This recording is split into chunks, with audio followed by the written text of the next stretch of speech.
Akashvani Adilabad 100.2 FM మనస్సు నిండా. వ్యవసాయ అనుబంధ కోర్సుల్లో ప్రవేశాల గురించి ఆదిలాబాద్ వ్యవసాయ కళాశాల ప్రొఫెసర్ డాక్టర్ కె భానురేఖతో ఫోన్ ఇన్ ప్రత్యక్ష కార్యక్రమం పాటల నడుమ కొనసాగుతుంది. శ్రోతలు మీరు కూడా ఈ కోర్సులకు సంబంధించి ఏవైనా సందేహాలుంటే ఫోన్ చేసి అడిగి తెలుసుకోవచ్చు. ఇందుకోసం మీరు ఫోన్ చేయాల్సిన ఫోన్ నంబర్లు 0873 కోడ్ని జత చేసి 295081 నంబర్కి ఫోన్ చేయొచ్చు. ఇదే నంబర్కి వాట్సాప్ ద్వారా కూడా మీ సందేహాలని పంపొచ్చు. విద్యారంగంలో అనేక మార్పులు చోటు చేసుకుంటున్నాయి. అనేక కొత్త కోర్సులు వచ్చి చేరుతున్నాయి. కానీ వాటికి సంబంధించిన సమాచారం తెలియక కొందరు, వాటి పట్ల అవగాహన లేక ఇంకా కొంతమంది విద్యార్థులు ఆ కోర్సుల్లో చేరడం లేదు. అందరూ ఒకే రకమైన కోర్సుల వెంట పరిగెడుతున్నారు. దీంతో ఆయా కోర్సుల్లో పోటీ కూడా పెరుగుతున్నది. ఈ నేపథ్యంలో వ్యవసాయ అనుబంధ రంగాలకు సంబంధించి పలు కోర్సుల్లో ప్రవేశం కోసం నోటిఫికేషన్ జారీ అయింది. వ్యవసాయ అనుబంధ రంగాలకు సంబంధించి ఏ కోర్సులు అందుబాటులో ఉన్నాయి, అందులో ప్రవేశం పొందాలంటే ఏ అర్హతలుండాలి, ఇలా తదితర అంశాలకు సంబంధించి శ్రోతల సందేహాలను తీర్చడానికి ఆదిలాబాద్ వ్యవసాయ కళాశాల ప్రొఫెసర్ డాక్టర్ భానురేఖ గారు ప్రస్తుతం మన ఆకాశవాణి స్టూడియోలో ఉన్నారు. ఈ కార్యక్రమం ఇప్పటి నుండి 10 గంటల దాకా పాటల నడుమ కొనసాగుతుంది. శ్రోతలు ఎవరైనా తమ సందేహాలను నివృత్తి చేసుకోవాలంటే మా ఫోన్ నంబర్కి 295081 ఈ నంబర్కు 0873 కోడ్ని జత చేసి ఫోన్ చేయొచ్చు. లేకుంటే తమ సందేహాలను, అనుమానాలను వాట్సాప్ సందేశం రూపంలో కూడా పంపి సమాధానాన్ని పొందవచ్చు. వాట్సాప్ నంబర్ కూడా ఇదే, మరొకసారి చెప్తున్నా 0873 నమస్కారం భానురేఖ గారు. నమస్తే అండి. ముందుగా చెప్పండి, ఈ వ్యవసాయ కోర్సుల్లో ప్రవేశానికి ఏ పరీక్ష రాయాలి, మరి ఇంకా ఈ పరీక్ష రాయడానికి ఏ విద్యా అర్హతలు ఉండాలండి? అగ్రికల్చర్ కోర్సు లేదా వ్యవసాయ కోర్సులో ప్రవేశానికి ముందుగా మనము టీజీ ఎప్సెట్ అంటే Telangana state engineering, agriculture, pharmacy common entrance test అనేది రాయాలండి. దాంట్లో ఉత్తీర్ణులై ఉండాలి, క్వాలిఫై అయి ఉండాలి. తర్వాత ఈ పరీక్ష రాయడానికి ఎవరు అర్హులు అని అడిగారు. బైపీసీ స్ట్రీమ్ అంటే మనము జీవశాస్త్రం అని అంటాం తెలుగులో అయితే, biology, physics, chemistry, zoology, intermediate 2 సంవత్సరాలు ఉంటుంది కదా, అందులో ఈ గ్రూప్ తీసుకుని ఉండాలి. లేదా దీనికి తత్సమానమైన ఏదన్నా ఇంటర్మీడియట్ కి సమానమైన డిగ్రీ చేసి ఉంటే గనక ఈ వెబ్సైట్ ద్వారా క్వాలిఫై అయ్యి మనం అగ్రికల్చర్ కోర్సు తదితర కోర్సుల్లో మనం అడ్మిషన్ పొందవచ్చునండి. ఓకే, చెప్పండి భానురేఖ గారు, మరి ఈ వ్యవసాయ కోర్సుతో పాటు దీనికి సంబంధించి ఇంకా ఏవైనా అనుబంధ కోర్సులు ఉన్నాయా? ఉన్నాయండి. మనము ఇందాక చెప్పుకున్నట్టు బిఎస్సి ఆనర్స్ అగ్రికల్చర్ ఒకటి, తర్వాత యానిమల్ హస్బెండరీ వెటర్నరీ సైన్స్ అని అంటాము, ఇదొకటి. తర్వాత BSc horticulture, BSc community science, చాలా మంది దీన్ని హోమ్ సైన్స్ అని అంటారు. అట్లాగే మనకి ఫిషరీస్ ఒకటి, BSc community science and home science ఒకటే. పాత కాలంలో ఏంటంటే మనం హోమ్ సైన్స్ అనేవాళ్ళము, ఇప్పుడు దాని పేరు మార్పు వచ్చిందన్నమాట, కమ్యూనిటీ సైన్స్. దీంతో పాటు మనకి ఫుడ్ టెక్నాలజీలో కూడా బైపీసీ చేసిన వాళ్ళకి ప్రవేశం ఉంటుందండి. సో ఈ చూసుకున్నాం కదా, అంటే అగ్రికల్చర్, వెటర్నరీ, తర్వాత హార్టికల్చర్, ఫిషరీస్, తర్వాత కమ్యూనిటీ సైన్స్, తర్వాత ఫుడ్ టెక్నాలజీ. ఇప్పుడు ఫుడ్ టెక్నాలజీ కూడా చాలా మంది, ముఖ్యంగా ఫుడ్ అంటే అమ్మాయిలే అని ఒక ముందు ఉండేది.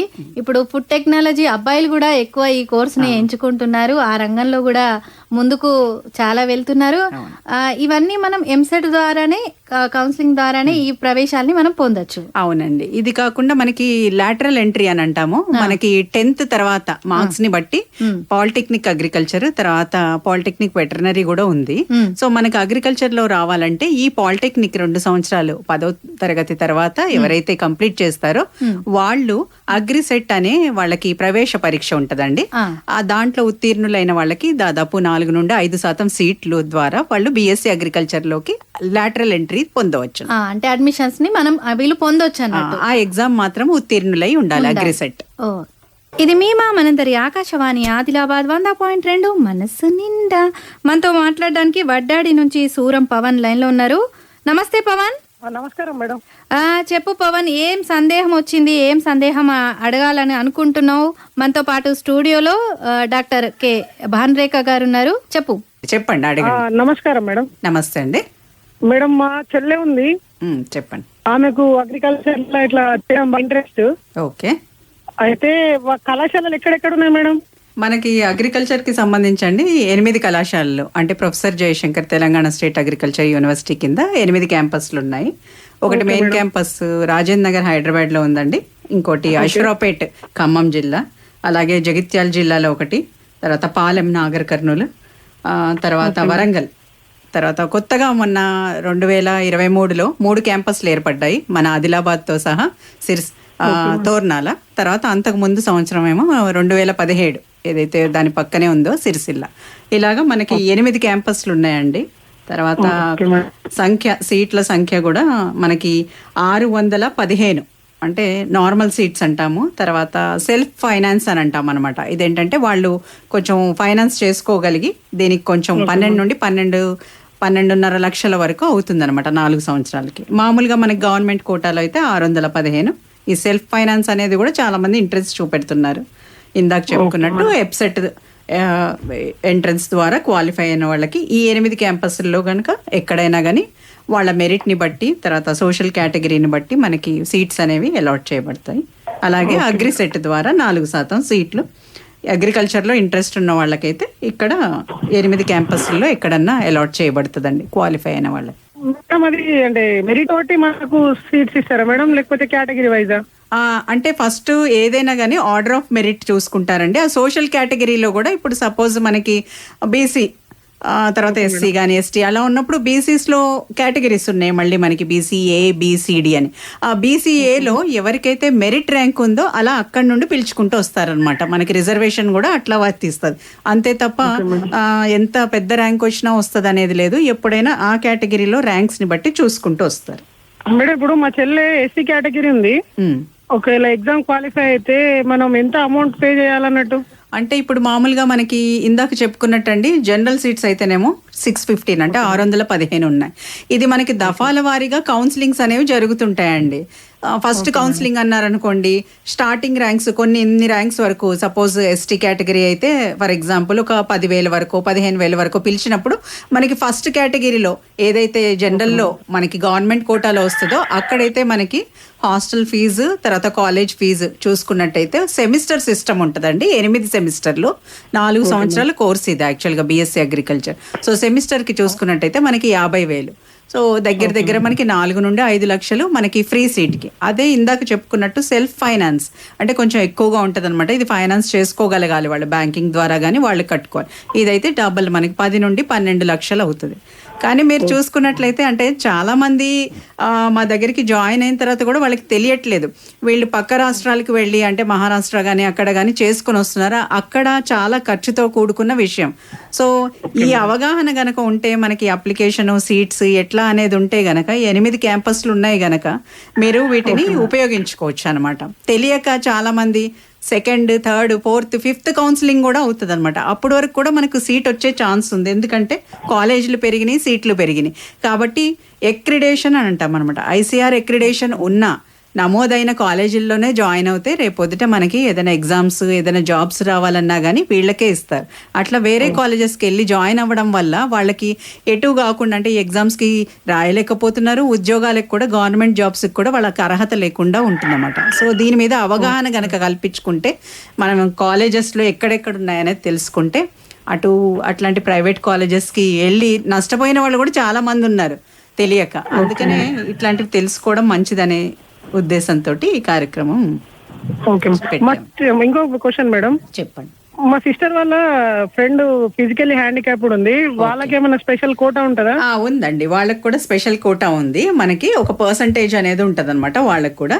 కాకపోతే ఏంటంటే ఎప్పుడైనా ఆ ఫిజికల్లీ హ్యాండిక్యాప్డ్ కూడా వాళ్ళు మెడికల్ ఏదైతే డిసెబిలిటీ అంటే వాళ్ళు కొంచెము మరి వ్యవసాయ కోర్సు కాబట్టి వాళ్ళు కొన్ని పనులు చేయాల్సి ఉంటుంది. అంటే ఫీల్డ్లో కొంచెము నాట్లు వేయడం కానీ, విత్తనం పెట్టడం కానీ. సో వాళ్ళు ఏదైతే నిర్దేశించిన డిసెబిలిటీ ఉంటుందో ఆ డిసెబిలిటీ లోపల ఉంటేనే వాళ్ళు తమ పనులు చేసుకోగలరు, ఫీల్డ్కి వెళ్ళినా చెప్పిన అసైన్మెంట్స్ చేయగలరు అని నిర్ధారించిన సర్టిఫికేట్ ఉన్న మీదటే కౌన్సిలింగ్లోనే ఒక గ్రూప్ ఆఫ్ మనకి కమిటీ ఉంటుంది అన్నమాట మెడికల్ దగ్గర నుండి. సో వాళ్ళు ఆ లోపల గనక వాళ్ళ డిసెబిలిటీ ఉంటే గనక వాళ్ళు కూడా జాయిన్ అవ్వచ్చండి.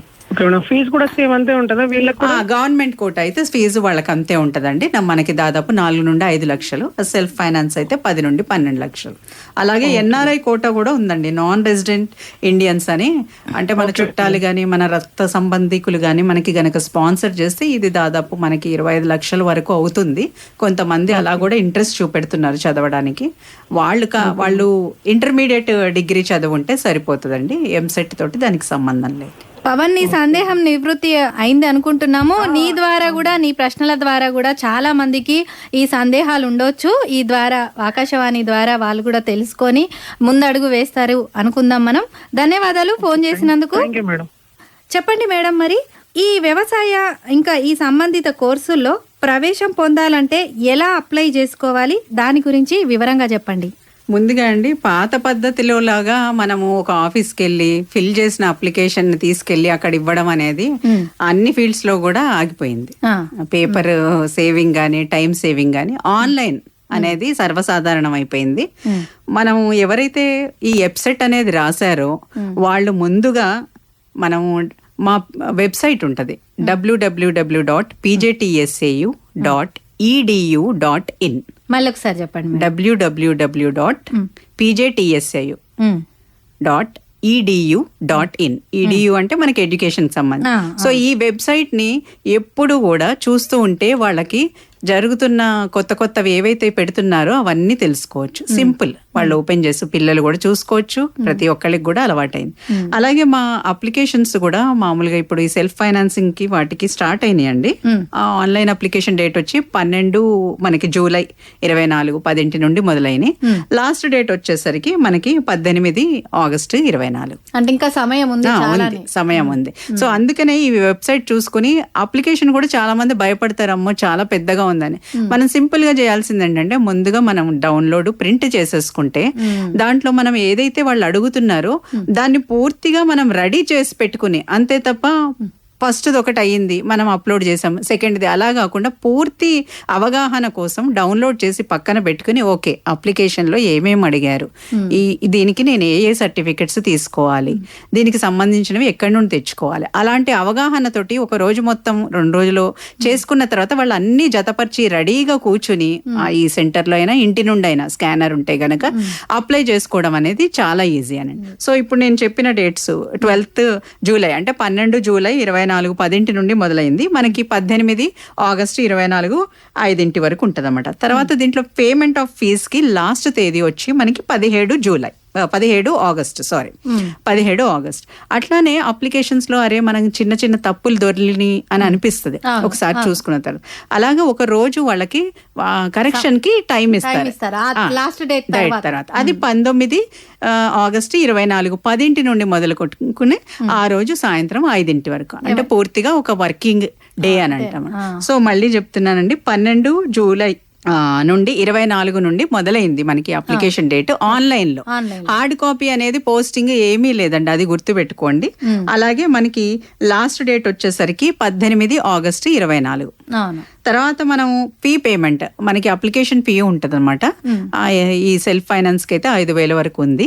తర్వాత సోషల్ కేటగిరీ పరంగా కూడా కొంచెం తక్కువ ఉంటది ఎస్సీ ఎస్టీ వాళ్ళకి, అది చూసుకొని వాళ్ళు అక్కడ అడిగిన డీడీ. అందుకనే అంటున్నా ముందుగా జాగ్రత్తగా చదివి, ఇంకా చాలా టైం ఉంది మన దగ్గర, జాగ్రత్తగా చదువుకుని దాన్ని డౌన్లోడ్ తీసుకుని ఇంగ్లీష్లో ఉంటుంది చేసుకుని దానికి సంబంధించినవన్నీ రెడీ పెట్టుకున్నప్పుడు మనకి అప్లికేషన్ అప్లోడ్ చేసుకోవడం అనేది చాలా సులువుగా ఉంటుంది. అంతే తప్ప ఉన్నవన్నీ చేసి తర్వాత చేద్దాము అనేది కాకుండా ఇది సులువైన పద్ధతి. ఇప్పుడు మీరు అన్నట్టు డౌన్లోడ్ చేసుకొని ప్రింట్అవుట్ తీసుకొని మనం మన చేతులతో అక్కడ ఫిల్అప్ చేసి దాన్ని చూసుకుంటూ వెబ్సైట్ కి వెళ్ళి కూడా మనం ఫిల్అప్ చేసుకుంటే వాళ్ళకి చాలా ఈజీగా ఉంటుందండి. తర్వాత రూల్స్ అండ్ రెగ్యులేషన్ ప్రాస్పెక్ట్స్ కూడా చాలా సింపుల్ గా ఫీజ్ కి సంబంధించినవి అన్ని కూడా ఉన్నాయి. కానీ ఇంత చెప్పినా కానీ అంటే చాలా మంది వాళ్ళు కాలేజ్కి వచ్చి ఒక కాలేజ్ ఉంది ప్రైవేట్ కాలేజ్, దాంట్లో చేరవచ్చా, మేము అప్లై చేసుకోలేదు. లాస్ట్ ఇయర్ నేను గమనించింది ఏంటంటే అండి, దాదాపు ఒక 5 నుండి 10 మంది మేము అప్లై చేసుకోలేదు, మాకు ఇప్పుడు సీట్ ఇస్తారా, సీట్స్ మిగిలినాయి అని వస్తున్నారు. సో ఇది చూసిన తర్వాత ఇలాంటి ప్రోగ్రామ్ గనక టైంకి ముందే, ఎందుకంటే మనకి సమయం ఉంది కాబట్టి చెప్తే చాలా మందికి ఉపయోగకరంగా ఉంటది. తర్వాత దీంట్లో ఒక అగ్రికల్చర్ కోర్స్ ఉందా, ఒకటే ఉందా అని అనుకుంటున్నారు. కానీ మనం ఇందాక ఇందాక చెప్పుకున్నట్టు వెటర్నరీ ఉంది, హార్టికల్చర్ ఉంది, ఫిషరీస్ ఉంది, ఫుడ్ టెక్నాలజీ ఉంది. సో ఇన్ని కోర్సులు ఉన్నప్పుడు వాళ్ళు ముందే అవగాహనతోటి అప్లై చేసుకుంటారు. తర్వాత మంచిగా కోర్స్ కంప్లీట్ అయిన తర్వాత కూడా మంచి భవిష్యత్తు ఉంటుంది అనే ఉద్దేశంతో చెప్పడం జరుగుతుందండి. చాలా మంచి విషయాలు చెప్పారు. అంటే ఎలా అప్లై చేసుకోవాలి అన్నది వాళ్ళకు వినే వాళ్ళకి, సందేహం ఉన్న వాళ్ళకి మాత్రం ఈ సందేహానికి ఆన్సర్ దొరికినట్టే. ఇంకా 2 ఫోన్ నంబర్స్ కూడా ఉన్నాయండి. అంటే ఇది మనకి ఏంటంటే 10 నుండి దాదాపు 4:30 వరకు యాక్టివ్ గా ఉంటది. మనకు ఒకసారి వెబ్సైట్ చూసిన తర్వాత అదంతా చాలా పారదర్శకంగా ఉంటది. సో ఆ నంబర్స్ వచ్చి 833 98 13 54 833398135 ఇంకొకటి కూడా ఉందండి. 9100 956 344 9100956344 ఈ నంబర్లకు ఫోన్ 44 అండి. 44 ఈ నంబర్లకు ఫోన్ చేసి మనం ఏదన్నా మనకి నివృత్తి కావాలనుకుంటే అడగొచ్చండి. లేదు అని అంటే వెబ్సైట్ చూసుకున్నా గానీ చక్కగా చాలా సింపుల్ లాంగ్వేజ్ లో ఉంటది, అర్థమయ్యేలా ఉంటుంది. ఒకవేళ మనకు అర్థం కాకపోయినా మన పెద్దవాళ్ళు కూడా ఉంటారు కాబట్టి వాళ్ళ దగ్గరికి వెళ్ళి కూడా మనం చూసి ఫిలప్ చేయొచ్చు, అప్లికేషన్ చేయొచ్చు. నార్నూరు మండలం ఖైర్ తాట్వా నుంచి సునీల్ లైన్ లో ఉన్నారు.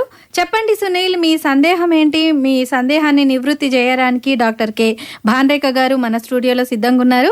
ముందుగా మీకు, తర్వాత భానురేఖ మేడం గారికి నమస్కారం మేడం. నమస్తే. ఇది వ్యవసాయ కోర్సుల గురించి ఇప్పుడు చెప్తున్నారు కదా? అవును. అయితే అడ్మిషన్ డేట్ వచ్చేసి 18 డేట్ అన్నారా మేడం, లాస్ట్ డేట్? అవునండి, 18 ఆగస్టు. మనకి 19 ఏమో కరెక్షన్స్ కి ఇంకా ఛాన్స్ ఉంటది అనమాట. అయితే మేడం ఇప్పుడు ఖచ్చితంగా ఈ ఎంట్రన్స్ టెస్ట్ రాయాల్సిందేనా, లేకుంటే రైతుల పిల్లలకు కానీ ఇట్లా డైరెక్ట్ గా తీసుకునే అవకాశాలు ఏమైనా ఉన్నాయా? లేదండి, ప్రతి ఒక్కళ్ళు కూడా ఎంట్రన్స్ రాయాల్సిందే. EAPCET, Telangana EAPCET, engineering, agriculture, pharmacy common entrance test అయిపోయింది మనకి, మన దగ్గర. కంపల్సరీ ఆ ఎగ్జామ్ అయితే రాయాలి. అయితే రైతుల పిల్లలకి ఏంటి, ఏమన్నా స్పెషల్ మనకి సీట్ అలాట్మెంట్ ఉందా అంటే అది మాత్రం ఉందండి. ఎంట్రన్స్ మాత్రం రాయాల్సింది. ఉన్న సీట్లలో 100% సీట్లలో 40% సీట్లు అనంటే మనకి వెటర్నరీ తప్ప, యానిమల్ హస్బెండరీ తప్ప మిగతా అన్ని కోర్సులకి, అంటే అగ్రికల్చరు, హార్టికల్చరు, ఫుడ్ సైన్స్, తర్వాత కమ్యూనిటీ సైన్స్, వీటిల్లో మనకి 40% సీట్లు రైతుల పిల్లలకి అనమాట, అబ్బాయిలకైనా అమ్మాయిలకైనా. అదే వెటర్నరీ చూసుకున్నట్టయితే 25% సీట్లు, ఉన్న సీట్లలో 25%. ఇక్కడ కూడా రైతుల పిల్లలంటే ఎంత మనకి నేల ఉండాలి, పొలం ఉండాలి అనేది ఇక్కడ ఖచ్చితంగా ఉందండి. 1 ఎకరం పొలం కంపల్సరీ, మనకి 1 ఎకరం పొలం మాత్రం ఉండాలి. అది కూడా తండ్రి పేరు మీద లేదా తల్లి పేరు మీద లేదా పిల్లవాడు కానీ అమ్మాయి కానీ వాళ్ళ పేర్ల మీద ఉంటే మాత్రమే మనకి ఫార్మర్స్ కోటా అని అంటాం అనమాట. ఈ పరిధిలోకి వెటర్నరీ అయినా 25% సీట్లకి, తర్వాత అగ్రికల్చరు, మిగతా కోర్సులు ఇందాక చెప్పుకున్న వాటికి 40% సీట్లు కేటాయింపు అనేది ఉంటుంది. తర్వాత పట్టా పుస్తకము, తర్వాత వీళ్ళ పేరు మీద ఉన్నది, తర్వాత ఇలాంటివన్నీ కూడా మనకి ప్రీ రిక్విజిట్స్ అంటే రిక్వైర్మెంట్స్ ఉన్నాయన్నమాట. ఎకరానికంటే తక్కువ ఉన్న వాళ్ళ తాతయ్య లేదా నానమ్మ, అమ్మమ్మ వీళ్ళ పేర్ల మీద ఉన్నప్పటికీ చెల్లదండి. సో వాళ్ళ తండ్రి వాళ్ళ చేసే పిల్లల పేరు మీద మాత్రం ఉండాల్సిందే. మీరు ఎకరం అన్నారు, ఎకరం కంటే ఎక్కువ ఉన్నా కూడా జాబ్ ఉంటే వస్తుందా అండి? జాబ్ కింద రాదండి, తండ్రి కంపల్సరీగా రైతు అయి ఉండాలండి. అంటే ఉద్యోగం ఉంటే మాత్రం ఈ దానికి రాదు. ఉద్యోగం అంటే 1 ఎకరానికి మించి కూడా ఉంటే దీనికి అర్హులే. పూర్తిగా మనకి వ్యవసాయం మీదే ఆధారపడి ఉండాలి. ఆ సర్టిఫికెట్ కూడా మనకి లేటెస్ట్ గా పట్టాదారు పుస్తకము, జెరాక్స్ ఇవన్నీ కూడా ఫార్మ్స్ ఉన్నాయండి. ఆ ఫార్మ్స్ కరెక్ట్ గా జతపరచాలన్నమాట అప్లోడ్ చేసే. మేడం ఒక సందేహం చెప్పండి. అయితే మన ఆదిలాబాద్ లో కాలేజ్ ఉన్నదా మేడం? ఉందండి, 8 క్యాంపస్లు. అంటే మీరు ఒకవేళ మళ్ళీ శ్రోతల కోసం 8 క్యాంపస్లు మనకి రాజేంద్ర నగర్ హైదరాబాద్లో, అలాగే అశ్వరావుపేట ఖమ్మంలో, తర్వాత వరంగల్లో, తర్వాత పాలెము, తర్వాత సిరిసిల్ల, తర్వాత తోర్నాల, ఆదిలాబాద్లో కూడా మనకి 8 క్యాంపస్లు ఉన్నాయండి. మన ఆదిలాబాద్ జిల్లాలో కూడా లాస్ట్ అంటే మొన్నటి 2023 సంవత్సరంలో మనకి 60 సీట్లతోటి కాలేజ్ అనేది కేటాయించబడిందండి. అలాగే దీంతో పాటే మనకి తోర్నాల అని మనకి సిద్దిపేట దగ్గర, అక్కడ కూడా కొత్త కాలేజ్ లాస్ట్ ఇయర్ స్టార్ట్ చేశారు. అక్కడ కూడా 60 సీట్లతోటి ఉందండి. ఈ సంవత్సరం కూడా 60 సీట్లతోటే ఉంటుంది. సెకండ్ ఇయర్ కి వాళ్ళు 2వ సంవత్సరానికి వెళ్ళిపోయారండి. మళ్ళీ అడ్మిషన్స్ ఫస్ట్ ఇయర్ కి స్టార్ట్ అయినాయి. చెప్పండి సునీల్ గారు. మేడం, ఇప్పుడు ఎంట్రన్స్ టెస్ట్ రాయాలి కాబట్టి దీనికి సంబంధించి ఏమైనా చదవాలనుకుంటే ఎలాంటి పుస్తకాలు చదవాలి దీనికి సంబంధించి? అంటే ఎంట్రన్స్ మనకి అయిపోయిందండి. జనరల్ గా మనకి ప్రతి సంవత్సరము ఏప్రిల్ మేలో అంటే ఇంటర్మీడియట్ ఎగ్జామ్స్ అయిపోయినా 1 నెల 2 నెలల వ్యవధిలో మనకి ఎప్సెట్ ఎగ్జామ్ అనేది జరుగుతుంది. ఇంకొకటి ఏంటంటే అండి, ఇప్పుడు మన వాళ్ళే తెలంగాణ వాళ్ళు మాత్రమే అర్హులా అంటే మనకి నాన్ లోకల్ అంటే మనము కొంచెం ఈ సీట్ల కేటాయింపు చూసుకుంటే మనకి ఇందాక మీరు కాలేజీలు అడిగారు కాబట్టి మనకి 615 government quota plus 200 plus self finance quota అన్నాం. సో ఈ సీట్లు గనక చూసుకుంటే అగ్రికల్చర్కి ఉదాహరణకి ఎలా ఉంటుంది దీని కేటగరైజేషన్ అంటే 40% రైతుల పిల్లలకి, అట్లాగే 25% అయితేనేమో వెటర్నరీలో రైతుల పిల్లలకి, తర్వాత నాన్ మున్సిపల్ ఏరియా స్టూడెంట్స్ అని అంటాం అనమాట, వాళ్ళకు ఒక 40% సీట్లు. మళ్ళీ మనకి ఈ రిజర్వేషన్స్ అని అంటున్నాము మనం కేటగిరీ వైజ్గా. ఫార్వర్డ్ క్లాస్ ఓసీ అయితే 46%. అంటే అన్ని చోట్ల ఒకటే విధంగా అంటే సోషల్ కేటగరైజేషన్ అనేది ఈక్వల్గా ఉంటుంది అన్నమాట అన్ని ఫీల్డ్స్లో కూడా. తర్వాత బీసీస్లో వస్తే గనక బీసీ ఏకి అయితేనేమో 7%, బీకి 10%, అన్ని చోట్ల ఎలాగైతే తీసుకుంటుందో పరిగణలోకి అలాగా బీసీసీ, బీసీడి 7%, అట్లా ఇవన్నీ. డి అయితేనేమో ఎస్సీకి అయితే 15 అండి, ఎస్టీ షెడ్యూల్ ట్రైబ్కి అయితే 10% అనండి. అలాగే 5% ఇందాక అడిగారన్నమాట ఫిజికలీ హ్యాండిక్యాప్డ్, ఫిజికలీ ఛాలెంజ్డ్ అంటే వికలాంగ వర్గానికి వాళ్ళకి 5%. సో ఇట్లా చూసుకున్నట్టయితే ఈ వర్గీకరణ పరంగా మళ్ళీ దీంట్లో నాకు ఫిజికలీ హ్యాండిక్యాప్డ్ ఉంది, నేను ఎస్టీనండి, నాకు సీట్ వస్తుంది అంటే దాంట్లో కూడా మనం మెరిట్ తీసుకుంటామండి. సపోజ్ 10 మంది స్టూడెంట్స్ ఎస్టీలో ఉన్నారు, సో దాంట్లో ఫస్ట్ ఎవరు ఉన్నారో వాళ్ళకి కంపల్సరీ సీట్ వస్తుంది. మరి లాస్ట్లో ఉన్న వాళ్ళకి వస్తుందా అని అంటే అందరూ ఫిల్ అయిపోతే గనక 10 సీట్లు ఉన్న వాటిలో 11వ వాళ్ళకి రాదు. అంటే ఇక్కడ కూడా ఆర్డర్ ఆఫ్ మెరిట్ అనేది ప్రతి కేటగిరీలో కూడా చూడడం జరుగుతుంది. వాళ్ళు రాకపోతే ఒకవేళ ఆ రోజు వాళ్ళు రాకుండా అడ్మిషన్ తీసుకోకుండా ఉంటే గనక 11వ వాళ్ళకి వస్తుంది తప్ప మనం గ్యారంటీగా ఇక్కడి వరకు వస్తుంది అనేది చెప్పలేము. వాళ్ళు చేరకపోతే మాత్రమే 11వ వాళ్ళకి అవకాశం ఉంటది, లేకుంటే మాత్రం ఉండదు అన్నట్టు. ఇంటర్ 10th మార్కులు కూడా చూస్తారా? అన్ని చూస్తారండి. మనకి కేటగరైజేషన్ ఎలా ఉంటదంటే 10th లో ఎంత మార్క్స్, ఇంటర్మీడియట్ లో పాస్ అంటే మార్క్స్ అడిషన్ ఏమి ఉండదు కానీ వాళ్ళ గ్రేడ్ అనేది పాస్ అయ్యి ఉండాలన్నమాట. మొత్తం మనకి ఎప్సెట్ ద్వారా వచ్చినదే ఉంటుంది.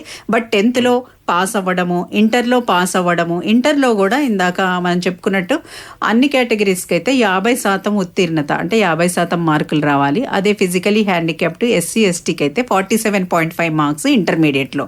సో ఇవి కూడా వాళ్ళు ఒక ఏంటంటే ఫుల్ఫిల్ అయ్యి ఉండాలన్నమాట. సపోజ్ ఫెయిల్ అయ్యి ఉంటే అలాంటి వాళ్ళు అర్హులు కాదు ఈ దీనికి అప్లై చేసుకోవడానికి. అలాగే ఎప్సెట్ ఎగ్జామ్ కంపల్సరీ రాసి ఉండాలి, దాంట్లో ఉత్తీర్ణతకి సంబంధించిన మార్కులు కూడా వచ్చి ఉండాలి. అంతే తప్ప రాయకుండా ఒకవేళ ఒట్టిగా రాసి ఫెయిల్ అయితే అంటే అలాంటి వాళ్ళకి ఉండదండి అర్హత. అదే ఎన్ఆర్ఐ కోటా అని అన్నాము ఇందాక. NRI quota non residential Indians అనమాట. ఆ కోటా కింద మాత్రం ఇంటర్మీడియట్ చదువుంటే ఏ రాష్ట్రంలో చదివినా గానీ దానికి అప్లై చేసుకోవచ్చు. కాకపోతే దానికి ఫీజు కొంచెం ఎక్కువగా 25 నుండి 30 లక్షల వరకు ఉంటుందండి. మీ సందేహం నివృత్తి అయింది అనుకుంటున్నాం సునీల్ గారు. శ్రోతలకి కూడా సందేహం వచ్చి ఉంటే మీ ప్రశ్న ద్వారా వాళ్ళకు కూడా ప్రశ్నకి సమాధానం దొరికింది అనుకుంటాం. ధన్యవాదాలండి ఫోన్ చేసినందుకు. ఇది మీ మనందరి ఆకాశవాణి ఆదిలాబాద్ 100.2 మనస్సు నిండా. వాట్సాప్ ద్వారా కూడా ఒక సందేహాన్ని అడిగారు రవి గారు రవీంద్రనగర్ నుంచి. మా అన్నయ్య కూతురు కూడా చెయ్యాలనుకుంటుంది ఈ వ్యవసాయానికి సంబంధించిన కోర్సులను. మరి ఈ వ్యవసాయ కోర్సు చేయడానికి ఎంత ఫీజు చెల్లించాలి, ఇంకా ఈ కోర్సు ఎన్ని సంవత్సరాలు ఉంటుందని ఈ ప్రశ్న అడిగారు బానిక గారు. అయితేనండి ఇందాక చెప్పుకున్నట్టు గవర్నమెంట్ కోటాలో కనుక మనకి సీట్ వస్తే దాదాపు 4 నుండి 4.5 లక్షలు అన్ని కోర్సులకు కూడా. అంటే బిఎస్సి ఆనర్స్ అగ్రికల్చర్, హార్టికల్చర్, తర్వాత వెటర్నరీ అయితే 5 లక్షల వరకు, ఫుడ్ టెక్నాలజీ, ఫిషరీస్ కూడా దాదాపు అంత 4 నుండి 5 లక్షలు. అదే సెల్ఫ్ ఫైనాన్స్ అని చెప్పుకున్నాం మనం. దాంట్లో అయితే గనక కొంచెం ఎక్కువ మనకి అగ్రికల్చర్కి అయితే 10 నుండి 12 లక్షలు, హార్టికల్చర్ కూడా 9 నుండి 10 లక్షల వరకు ఉంది. వెటర్నరీలో మాత్రం ఈ సెల్ఫ్ ఫైనాన్స్ సీట్స్ లేవండి వెటర్నరీ ఫిషరీస్లో. సో మనం ఒక దరిదాపుగా 10 నుండి 12 లక్షలు అనుకోవచ్చు. తర్వాత మీరు కాల పరిమితి అడిగారు. అన్నిటికీ కూడా 4 సంవత్సరాలండి. ఎక్సెప్ట్ వెటర్నరీ అదైతే 5.5 సంవత్సరాలు, మనకి మెడిసిన్ లాగా 5.5 సంవత్సరాలు ఉంటుంది. మిగతా అన్ని 4 సంవత్సరాలు సెమిస్టర్ సిస్టమ్ అండి. మనకి వెటర్నరీ తప్ప మిగతా అన్ని కూడా సెమిస్టర్ సిస్టమ్, అంటే 4 రెళ్ళు 8 సెమిస్టర్లు. వెటర్నరీ అయితే 5.5 సంవత్సరాలు కాబట్టి వాళ్ళకి ఎగ్జామ్స్ సంవత్సరం సెమిస్టర్ అంతా అయిపోయినా గానీ సంవత్సరానికి పూర్తిగా మొత్తం 2 సెమిస్టర్ల ఎగ్జామ్స్ రాసుకోవాలి. మెడిసిన్ లాగా కొంచెం కష్టం. ఇంకొకటి సందేహం కూడా ఉంటది తల్లిదండ్రులలో మేడం, ఈ కోర్సుని విద్యార్థులు పూర్తి చేసినాక ఎట్లాంటి ఉద్యోగ అవకాశాలు ఉంటాయి, వస్తాయా లేవా అన్న సందేహం కూడా తల్లిదండ్రులకు ఉంటది, ముఖ్యంగా పిల్లలకు కూడా ఉంటది ఇందులో జాయిన్ అయ్యే ముందు. దాని గురించి చెప్పండి. ఇప్పుడున్న పరిస్థితుల్లో అండి ఫుడ్ ఇండస్ట్రీ తర్వాత అగ్రికల్చరల్ ఇండస్ట్రీ అనేది చాలా బాగా ముందుకెళ్తుంది, దూసుకెళ్తుంది. ఎందుకంటే ఆహారం లేనిదే ఏమీ చేయలేము. ఒకప్పటిలాగా పరిస్థితులు లేవండి. ప్రైవేట్ ఇండస్ట్రీస్, తర్వాత సీడ్ ఫార్మ్స్, అలాగే ఫర్టిలైజర్, కొత్త కొత్త రసాయనాలకు సంబంధించిన ఇవన్నీ కూడా చాలా ఇండస్ట్రీస్ అనేవి, ఫుడ్ హబ్స్ ఇవన్నీ కూడా వచ్చినాయి. సో ఇలా ఉన్నప్పుడు కంపల్సరీగా దాన్ని నాణ్యత పరిమాణాలు, కొత్త టెక్నాలజీ తోటి ముందుకు తీసుకెళ్లే యువత అనేది చాలా అవసరం. మనం ఎంతసేపు గవర్నమెంట్ పరంగా చూసుకుంటే గనక మనకి అగ్రికల్చర్ ఆఫీసర్స్, టిఎస్పిఎస్సి ద్వారా అగ్రికల్చర్ ఆఫీసర్స్, తర్వాత అగ్రికల్చర్ ఎక్స్టెన్షన్ ఆఫీసర్స్, ఇలాంటి జాబ్స్ అనేవి గవర్నమెంట్ ఏఈఓ అని అంటామండి. అదే కాకుండా మనకి ఏఎఫ్ఓస్, ఎంఎస్సి చేసినట్టయితే ఏఎఫ్ఓస్, అగ్రికల్చర్ ఫీల్డ్ ఆఫీసర్స్ అని అమ్మాయిలు అయితే చాలా మంది కూడా మంచిగా వాళ్ళ ఇళ్ల దగ్గరే ఏఎఫ్ఓస్ గా చేస్తూ దాదాపు దీనికి ఒక 40,000 వరకు కూడా గ్రాస్ పే ఉందండి. అలాగే మనకి పై చదువులకు వెళ్ళినప్పుడు ఎంఎస్సి పిహెచ్డి చేసినప్పుడు మంచి ప్రతిష్టాత్మకమైన ఇన్స్టిట్యూట్స్ లైక్ నాబార్డ్, తర్వాత ఎన్ఐఆర్డి ఇలాంటి వాటిలో కూడా శాస్త్రవేత్తలుగా అలాగా టీచింగ్ లో కూడా దీనికి మాత్రం పీజీ పిహెచ్డి చేసి ఉండాలి. అదే ప్రైవేట్ పరంగా అయితే మనకి మంచి అవకాశాలు ఉన్నాయండి. బిఎస్సి ఏజీ అయిపోయిన తర్వాత మనకి మంచి నాలెడ్జ్ ఉంటే గనక చాలా మంది క్యాంపస్ రిక్రూట్మెంట్స్ ద్వారా, ఫర్ ఎగ్జాంపుల్ మనకి వీళ్ళు ఎవరు రిలయన్స్ వాళ్ళు కానీ చాలా మంది ఫుడ్ బేస్డ్ వీటికి వచ్చేసారనమాట, ఆన్లైన్ యాప్స్ తోటి వీటితోటి. అక్కడ కూడా సేల్స్ కి అమ్మాయిలు అబ్బాయిలకు కూడా చాలా మంచి అవకాశాలు ఉన్నాయండి. వాళ్ళ ఇంట్రెస్ట్ పరంగా బిఎస్సి తోటి ఉద్యోగాలు చేసుకోవచ్చు. లేదు మేము హైయర్ ఎడ్యుకేషన్కి వెళ్తామనంటే అబ్రాడ్ వెళ్ళే వాళ్ళు కూడా ఉన్నారండి, ఎంఎస్ పిహెచ్డి చేయడానికి. అక్కడ మంచి పొజిషన్స్ లో ఉన్నోళ్ళు. ఇంకా చెప్పుకోవాలంటే ఇంకా మనం ఊహించలేనిది ఏంటంటే సొంతంగా వ్యాపారం చేసుకుంటూ కూడా ఎంటర్ప్రినర్షిప్ అని చాలా మందికి ఉద్యోగాలు ఇస్తూ ముందుకు దూసుకెళ్తున్నారు. ఇప్పుడు ముఖ్యంగా ముందు ఒకప్పుడు ఉండే అబ్బా వ్యవసాయమా అని, కానీ ఇప్పుడు కూడా వ్యవసాయం చేయడానికి చాలా మంది యువత ముందుకు వస్తున్నారు. ముఖ్యంగా మాకు తెలిసిన వాళ్ళలో, మా బంధువులలోనే ఎంబీఏ చేసి వీళ్ళు ఇట్లా చేసి కూడా వాళ్ళకి వ్యవసాయం ఉండడం తోటి ఎందరు చెప్పినా కూడా నేను వ్యవసాయంలోనికి వస్తా అని వచ్చి నిరూపించుకుంటున్నారు. వాళ్ళని కూడా వాళ్ళు ఇంకొకళ్ళకి కూడా ఆదర్శంగా ఉంటున్నారు. ఇంకొకటి కూడా ఉంటది మేడం సందేహం, ముఖ్యంగా agriculture BSc, horticulture BSc, veterinary కంటే ఈ 2 కోర్సులలో అమ్మాయిలను చదివించచ్చా, వీళ్ళు ఫీల్డ్కి వెళ్ళి పని చేయొచ్చా అనే తల్లిదండ్రులలో అపోహ మాత్రం ఇంకా కొంతవరకు ఉంది. ఈ అపోహ మరి ఏమంటారు దీనికి? నేను ముందుగా ఒక స్త్రీగా, అలాగే మీరు కూడా గమనించినట్లయితే మనం చూసుకోవచ్చు అంతరిక్షంలో కూడా స్త్రీలు వెళ్ళారండి. కల్పన చావ్లా, తర్వాత సునీత విలియమ్స్.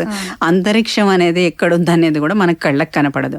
ఎందుకంటే స్త్రీకి సహజంగా ఉండేది ఓపిక, పట్టుదల, తను చేయగలను, మల్టీ టాస్కింగ్, మల్టీ టాలెంటెడ్. ఎందుకంటే ఇంట బయట కూడా గెలిచి మనము నిరూపించుకుంటున్నాం. అలా ఉన్నప్పుడు చదివేముందనండి మన కెరీర్ అనేది వాళ్ళకుండే ఓపిక, వాళ్ళకుండే బలంతో పోల్చుకుంటే అబ్బాయిల కంటే కూడా మీరు చూసినట్టయితే కాలేజెస్కి వెళ్ళి చూస్తే మనకి ఒక 60 సీట్లు ఉన్నాయంటే మీరు ఆశ్చర్యపోతారు. 40 వరకు కూడా అమ్మాయిలే ఉన్నారు. అన్ని అగ్రికల్చర్ కాలేజీల్లో హాస్టల్స్ కూడా వాళ్ళకి ఎక్కువ అవసరం అవుతున్నాయి. అంటే వాళ్ళు ఓపిక్గా పట్టుదలతోటి చదువుతున్నారు. అలాగే వాళ్ళు విజయాలు సాధించడంలో కూడా పురుషులను కూడా మించిపోయారు, ముందుకు వెళ్ళిపోయారని అనొచ్చు. ఎందుకంటే మీరు కూడా ఈ ఫీల్డ్ లో ఉన్నారు, ఒక మహిళగా ఖచ్చితంగా చెప్పగలుగుతున్నారు. అంటే దాదాపు అయితే అడుగు వేస్తున్నారు. చాలా మంది మీరు చెప్పినట్టు 60 సీట్లలో 40 మంది అంటే చాలా గొప్ప మార్పు ఇది.